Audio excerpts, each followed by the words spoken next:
সেনাবাহিনীর 25 জন ব্যক্তির বিরুদ্ধে আন্তর্জাতিক অপরাধ ট্রাইব্যুনালে অভিযোগ গঠন হয়েছে। এই নিয়ে উত্তপ্ত দেশের রাজনৈতিক পরিস্থিতি, আপনি বিষয়টি কিভাবে দেখছেন, একটু যদি ব্যাখ্যা করেন। অসংখ্য ধন্যবাদ টিটো ভাই। এবং আপনি হয়তো খেয়াল করেছেন যে এই বিষয়টাকে কেন্দ্র করে কিন্তু আমাদের রাজনৈতিক পরিস্থিতিকে উত্তপ্ত করার কিন্তু একটা ডেলিভারেট একটা প্রচেষ্টা আমরা দেখতে পাচ্ছি কিছু কিছু মহলের কাছ থেকে। বিশেষ করে সেই আমাদের দেশকে অস্থিতিশীল করার পেছনে অন্যতম ভূমিকা রাখা যে ইউটিউবার, যাকে আমরা বলি যে পিনাকি ভট্টাচার্য, তিনি বা তার সাগরেদ বা তাদের যে একটা গং, যেটাকে আমরা বলি যে ছোটন গং, এই ছোটন গং এর প্রচেষ্টা কিন্তু লক্ষণীয়।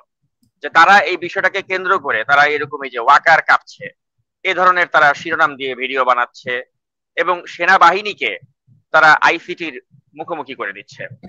তো এখন মূল বিষয়টা আসলে কি? মূল বিষয়টা হচ্ছে আপনি দেখবেন যে এখন এই পিনাকি ভট্টাচার্য তিনি একটা ন্যারেটিভ দাঁড় করাবার চেষ্টা করছেন যে এই যে 25 জন সেনা কর্মকর্তা এদেরকে নাকি বাঁচাতে ওয়াকারুজ্জামান প্রচেষ্টা করছেন।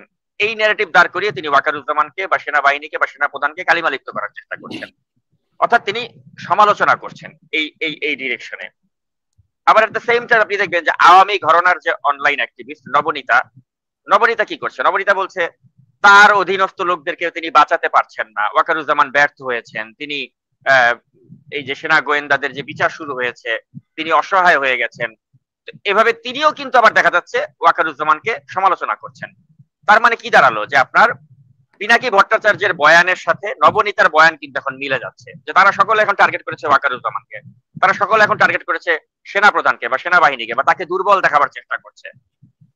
ঘুরে ফিরে কিন্তু মূল বিষয়টা এক জায়গায়, যে আপনি আমাদের দেশের একমাত্র সুশৃঙ্খল বাহিনী এই সেনাবাহিনীকে যদি আপনি কালিমালিপ্ত করতে পারেন, সেনা প্রধানকে যদি আপনি অসহায় হিসেবে পোট্রে করতে পারেন, তাহলে সবচেয়ে বেনিফিটেড কে হবে? ভারত হবে। কারণ ভারত তো চায় যে আমাদের সেনাবাহিনী যেন কখনো মাথা উঁচু করে দাঁড়াতে না পারে। ভারত তো চায় যে আমাদের এই দেশটা অস্থিতিশীল থাকুক। আমাদের সবচেয়ে দুর্ভাগ্য কোন জায়গায় টিটো ভাই জানেন? যে আমাদের 5ই আগস্টে ফ্যাসিস্ট শেখ হাসিনা পলায়নের পরে আমাদের বিপুল সংখ্যক জনগোষ্ঠী যারা অনলাইনে এই পিনাকি ভট্টাচার্যকে যারা পীর মনে করেন এবং যারা তার মুরিদ হয়েছেন, এই মুরিদদের মাথায় একবার ওই প্রশ্নটা আসে না যে আমাদের পীর সাহেব কেন এতদিন হয়ে গেল এখনো কেন তিনি দেশে আসছেন না? তার যদি এত মানে দেশকে নিয়ে চিন্তা, তার তো পরের দিনই দেশে চলে আসা উচিত ছিল, নেক্সট ফ্লাইটে। এই যে বসে বসে যে প্যারিস থেকে হুমকি দেন, প্যারিস থেকে যে ফাঁকা বুলিয়া ওড়ান যে ডক্টর ইউনুসের কিছু হইতে গেলে তারা 24 ঘন্টার মধ্যে এয়ারপোর্টে ল্যান্ড করবেন। এই 24 ঘন্টা তো পার হয়ে কত ঘন্টা চলে গেল, কই তাদের তো কোনো খবর নাই। এখন তো উল্টো আবার ডক্টর ইউনুসের সরকারের তারা সমালোচনা করছেন। মূল বিষয়টা হচ্ছে যে ডক্টর ইউনুসের সমালোচনা তারা করে নাই মাঝখানে কয়েক মাস। এর পেছনে কারণ ছিল যে তারা ডক্টর ইউনুসকে চাপ দিয়ে তারা ওই তাদের খলিল ভাইকে এখানে ঢুকাতে পেরেছিল নিরাপত্তা উপদেষ্টা হিসেবে। তাদের কিছু চাহিদা তারা চাপ দিয়ে পূরণ করতে পেরেছিল, তারা কিছু মব ভায়োলেন্স করতে পেরেছিল ডক্টর ইউনুসের সরকারের আশকারায়। এ কারণে তখন ডক্টর ইউনুস তাদের কাছে ভালো ছিল। এজন্য তাকে ডিফেন্ড করার জন্য তারা তখন 24 ঘন্টার মধ্যে এয়ারপোর্টে চলে আসবে, এই ধরনের ফাঁকা বুলিও তারা মেরেছিল। এখন যখন আবার ডক্টর ইউনুসকে দিয়ে তাদের যে স্বার্থ পূরণ হচ্ছে না, যখন দেখছে ডক্টর ইউনুসকে নির্বাচনের দিকে হাঁটছে বা ফেব্রুয়ারিতে হয়তো নির্বাচন দিয়েই দেবে, এই শঙ্কায় পড়ে তারা এখন চাচ্ছে দেশের মধ্যে একটা কেওয়াস লাগিয়ে দিতে, একটা ঝামেলা লাগিয়ে দিতে, একটা তালগোল পাকিয়ে দিতে। এবং এই তালগোল পাকিয়ে দিয়ে তারা চাচ্ছে যে আসলে নির্বাচনটা বাধাগ্রস্ত করতে বা নির্বাচনটা না অনুষ্ঠিত যাতে হয় সেটা নিশ্চিত করতে। এবং এই কারণে দেখবেন তারা এখন ওই যে এরকম থাম্বনেল দেয় যে ইউনুস সরকার আমেরিকার ব্যাম্বু খাইতেছে কি, বা এরকম নানা ধরনের মানে ইউনুস সরকারের বিরুদ্ধে যত ধরনের থাম্বনেল আছে এগুলি বানিয়ে সমালোচনা করছে। মানে সরকারকেও চাপে রাখছে, সেনাবাহিনীকেও চাপে রাখবে, সরকারকেও চাপে রাখবে, মেরে তাদের একটা ধান্দা তারা পাকিয়ে নেবে। এটাই হচ্ছে তাদের মূল লক্ষ্য। এখন আপনি খেয়াল করে দেখেন টিটো ভাই, তারা যে দাবিটা করার চেষ্টা করছে যে সেনা প্রধান তিনি নাকি তার এই যারা গুম খুনের সাথে জড়িত এই কর্মকর্তা তাদেরকে নাকি তিনি রক্ষা করার চেষ্টা করছেন। এই যে তাদের যারা মুরিদ রয়েছেন তারা দেখেন এখন সাথে সাথে আমি ব্যাখ্যা করার আগেই প্রশ্ন করে ফেলছে যে তাহলে কি আপনারা বিচার চান না? এই যে একজন কমেন্ট করেছে, আপনি দেখেন লিখেছেন যে তাহলে কি আপনারা বিচার চান না? আমি স্পষ্ট করে বলতে চাই প্রিয় দর্শক, যেই মানুষের মধ্যে ন্যূনতম বিবেক আছে, যার মধ্যে ন্যূনতম ইনসাফ প্রতিষ্ঠা করার ইচ্ছা আছে, সে কখনো বলতে পারবে না যে আমি এই দোষী কর্মকর্তাদের বিচার চাই না। এটা যদি কেউ বলে তাহলে বুঝতে হবে যে ওই ফ্যাসিস্টের দোষর। আমি নাজমুল সাকিব, আমার এই জীবন, আমি সংগ্রাম, আমি এত বছর ধরে করলাম এই ফ্যাসিস্ট হাসিনার বিরুদ্ধে, আর আমি হাসিনার আমলে হাসিনাকে সুবিধা দেওয়া এই যে এই 25 জন সামরিক কর্মকর্তা যারা জঘন্য গুম খুনের সাথে জড়িত, আমি তাদের পক্ষে কথা বলবো? আমি তাদের বিচার চাবো না, এটা হয়? কখনোই হয় না। টিটুর রহমান চাবে না? এটা কি হয়? এটা কখনো হয় না। কিন্তু আমাদের চাওয়াটা আর ওই ল্যাংটা সোলেমানের চাওয়াটার মধ্যে আকাশ পাতাল পার্থক্য আছে। আমরা চাই এই দোষীদেরকে অবশ্যই বিচারের মুখোমুখি করা হোক, কিন্তু আমরা চাই না যে আমাদের দেশের সেনাবাহিনীকে নিয়ে আমরা একটা ওই জঘন্য একটা পরিকল্পনা করি বা তাদেরকে কালিমালিপ্ত করি বা তাদেরকে নিয়ে এন্টায়ার বাহিনীটাকে কালিমালিপ্ত করি, যেটা এই ল্যাংটা সোলেমানরা করছে, যে পুরো বাহিনীটাকে তারা কালিমালিপ্ত করার চেষ্টা করছে। আমার কথা হচ্ছে হাসিনার আমলে এই যে কর্মকর্তাগুলো যারা গুম খুনের সাথে জড়িত ছিল, তাদের ব্যাপারে তো সেনাবাহিনীর পক্ষ থেকেই তো আপনার গুম কমিশনে তথ্য দিয়ে সহযোগিতা করা হচ্ছে। আজকে কি আপনি এই যে সংবাদ সম্মেলনে মেজর জেনারেল মোহাম্মদ হাকিমুজ্জামান তার বক্তব্য শোনেন নাই? তিনি কি বলল? তারা তো সেনা সদর দপ্তরে আজকের এই প্রেস কনফারেন্সে স্পষ্ট করেই বলল যে আমরা জাস্টিসের পক্ষে, নো কম্প্রোমাইজ উইথ ইনসাফ, আমরা বিচার ও ইনসাফের সাথে কোনো কম্প্রোমাইজ করব না। তার বক্তব্য লাউড এন্ড ক্লিয়ার। তো এখন স্বয়ং সেনাবাহিনীর ভেতর থেকেই যখন মেজর জেনারেল মোহাম্মদ হাকিমুজ্জামান তিনি যখন বলছেন যে আমরা এখানে কোনো কম্প্রোমাইজ করব না, আমরা ইনসাফের পক্ষে, এবং এই ধরনের যারা গুম খুনের সাথে জড়িত ছিল তাদের ব্যাপারে যখনই গুম কমিশন তথ্য চাচ্ছে আমরা তথ্য দিচ্ছি, আমরা কয়েকদিন আগেও আমরা তাদেরকে ডকুমেন্টস চেয়েছে, ডকুমেন্টস দিয়ে হেল্প করছি, তার মানে কি দাঁড়াচ্ছে? তাদের পক্ষ থেকে তারা সবকিছুই করছে।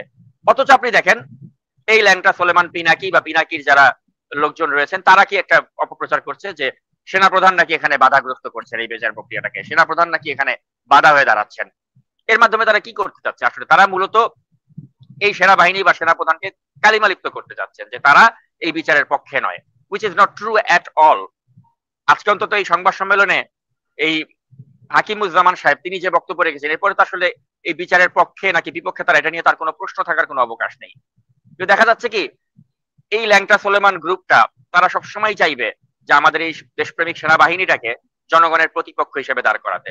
এখানে আপনি দেখেছেন সাকিব, এটা আপনার সরি টু ইন্টারাপ্ট ইউ, আপনাকে লিংকটা যখন পাঠাই আজকের অনুষ্ঠানের পাঠানোর ঠিক আগ মুহূর্তে আমার কাছে একটা স্ট্যাটাস আমার চোখে পড়লো, যেটা আমি আবার এখানে সংযুক্ত করেছি কিছুক্ষণ আগে। আমি একটু এটা পড়তে চাই সাকিব, কারণ এটা মানে আমি অবাক হয়ে যাই যে আমরা যে ন্যাংটা সোলেমানের কথা বলছি, আমরা যে এই এই এই মানে এদের কথা বলছি, এরা আমরা ভাবছি যে শুধু আমরা বলছি না, সাধারণ মানুষও কিন্তু ধরে ফেলেছে এদের ভণ্ডামি। আমি একটু পড়ে শোনাতে চাই।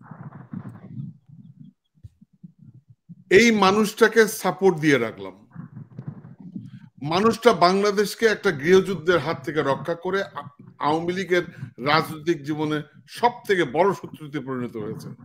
মানুষটার জন্য হাজার হাজার প্রাণ রক্ষা পেয়েছিল, আইন শৃঙ্খলা তো স্বাভাবিক পর্যায়ের দিকে আসতে পেরেছে, পুরো সিস্টেম ফল করেনি শুধুমাত্র এই লোকটির কিছু উদ্যোগের জন্য।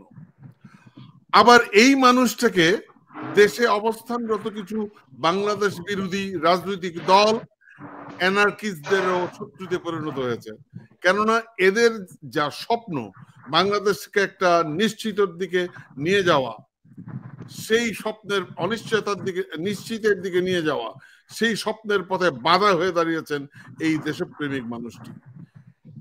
অ্যানার্কিস্টরা প্রতিনিয়ত দেশকে একটা বাজে অবস্থানে নিয়ে যাওয়ার চেষ্টারত বাধা এই মানুষটাকে সমর্থন দিয়ে গেলাম। সেনাপ্রধানের হাতকে শক্ত করা, দেশকে গণতান্ত্রিক উত্তরণের পথে নিয়ে যাওয়া, এই মুহূর্তে এর থেকে জরুরি আর কিছু নেই। সাকিব কি চমৎকার করে লিখেছে এই ভদ্রলোক। এই ভদ্রলোকের নাম হচ্ছে রিজওয়ান রিজু, আমি তাকে চিনি না। সাকিব বলুন। এখন এই যে ওনার যে বোধ শক্তিটা, এই বোধ শক্তিটা আপনি দেখবেন যে যারা বট বাহিনী বা যারা এই যে আজকে আমাদেরকে দালাল বলছে বা ওই যে পিনাকির ভাষায় বলছে পোত বালক, এদের মধ্যে কিন্তু আল্লাহ ওই হেদায়েতটা দেয় নাই। মানে এরাও বুঝতে পারতেছে না যে আসলে যে এই পিনাকির ন্যারেটিভটা আমাদের দেশকে কোন জাহান্নামের চৌরাস্তায় নিয়ে যাবে, এটা বোঝার মতো যে মেধা বা প্রজ্ঞা বা চিন্তা শক্তি, এটা কিন্তু এই অশিক্ষিত মূর্খ গোষ্ঠীর মধ্যে নেই। এরা মনে করে যে আমাদের ওই পীর সাহেব সানসেট থেকে যে বার্তা দিতেছে ওইটাই সঠিক, এর বাইরে কোনো কিছু সঠিক না। আবার দেখেন এই যে আমানত নামে একজন লিখেছেন যে সেনাবাহিনীর অন্যায়ের বিচার সেনাবাহিনী করে থাকে, তাহলে সিভিল কোর্টের মাধ্যমে হওয়ার নজির নাই। পৃথিবীর কোথাও সেনাবাহিনীর বিচার সিভিল কোর্টের মাধ্যমে হয়নি। তো এই মন্তব্যটি যিনি করেছেন আমি তার সাথে দ্বিমত প্রকাশ করছি। আমি দ্বিমত প্রকাশ করছি এ কারণেই যে আপনার সেনাবাহিনী যখন ক্যান্টনমেন্টের ভিতরে কোনো অন্যায় করবে ওটা আপনি কোর্ট মার্শাল করে বিচার করেন, সেনা আইনে বিচার করেন। কিন্তু সেনাবাহিনী যখন আপনার ওই in aid two civil defence তারা যখন আসবে, এবং যখন আপনি সিভিলিয়ানদের সাথে মিশে গিয়ে আপনি যখন একটা অন্যায় করবেন, আপনি যখন বেসামরিক মানে মানুষজনের সাথে মিশে গিয়ে আপনি যখন খুন করবেন, আপনি যখন গুম করবেন, তখন কিন্তু আপনাকে সেনা আইনে বিচার করার কিছু নেই। আপনি অপরাধটা করেছেন যেহেতু সিভিলিয়ানদের বিরুদ্ধে, আপনি অপরাধটা যেহেতু করেছেন, আপনি বেসামরিক বেসামরিক অপরাধগুলো করেছেন, আপনার ওই বিচারটা হইতে হবে বেসামরিক ভাবেই, সামরিক ভাবে তখন হলে হবে না। তাই জন্য মনে করি যে তাদের এই যারা অন্যায় করেছেন, যারা গুম খুনের সাথে জড়িত হয়েছেন, তাদের অবশ্যই শাস্তি হতে হবে, এবং সেটা ওই সামরিক আইনে না, ওই বেসামরিক ভাবে যেভাবে হচ্ছে, আইসিটির মাধ্যমে যেভাবে হচ্ছে, এটাই সঠিক, এবং এটাই আমরা সমর্থন করি। কিন্তু এখন এটাকে কেন্দ্র করে এই যে যারা মানে জল ঘোলা করতে চায়, যেটা বলা হয়, কেন চাচ্ছে? এরা চাচ্ছে এই কারণেই যে এরা আমাদের এই দেশপ্রেমিক সেনাবাহিনীকে বা এই সেনাবাহিনীর যে আমাদের একটা সুশৃঙ্খল বাহিনী, এটাকে তারা দুর্বল করতে চায়।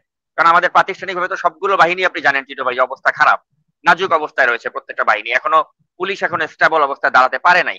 এই মুহূর্তে একমাত্র দাঁড়িয়ে আছে কিন্তু সেনাবাহিনী, আমাদের একটা স্ট্রং একটা খুঁটি হিসেবে। এখন এই খুঁটিটাকে দুর্বল করার স্বপ্নে কিন্তু বিভোর আছেন এই ল্যাংটা সোলাইমান, এই পিনাকি ভট্টাচার্য, এবং তার সাথে তার যে অন্য সাগরেদ, যাকে আপনি নাম দিয়েছেন এই কুমারানি, এই কুমারানি গোষ্ঠী যারা রয়েছেন, তারা অনেকদিন ধরেই চাচ্ছেন একটা কু হবে এই ডাক তারা দিচ্ছেন, ওয়াকার উৎখাত হয়ে যাবে, হাসনাত না ওয়াকার, এ ধরনের স্লোগান তারা দিয়েছেন। তো এই গোষ্ঠীটা এরা কখনো বাংলাদেশের ভালো চায় না। কেন চায় না? কারণ এরা জিন্দেগিতে কখনো বাংলাদেশের মাটিতে আসবে না। এরা সারা জীবন বিদেশের মাটিতে বৈশা থেকে এরা ভিউ ব্যবসা করবে। এরা এই ভিউ ব্যবসা করার জন্য চটকদার এদেরকে কাউরে না কাউরে প্রতিপক্ষ বানাইতে হবে, যখন এখন সেনাবাহিনীকে প্রতিপক্ষ বানাইছে, সেনাপ্রধানকে প্রতিপক্ষ বানাইছে, এবং এই নিত্য নতুন থাম্বনেল দিয়ে দেশকে অস্থিতিশীল করার জন্য তাদেরকে এই ভিডিওগুলো বানাতে হবে।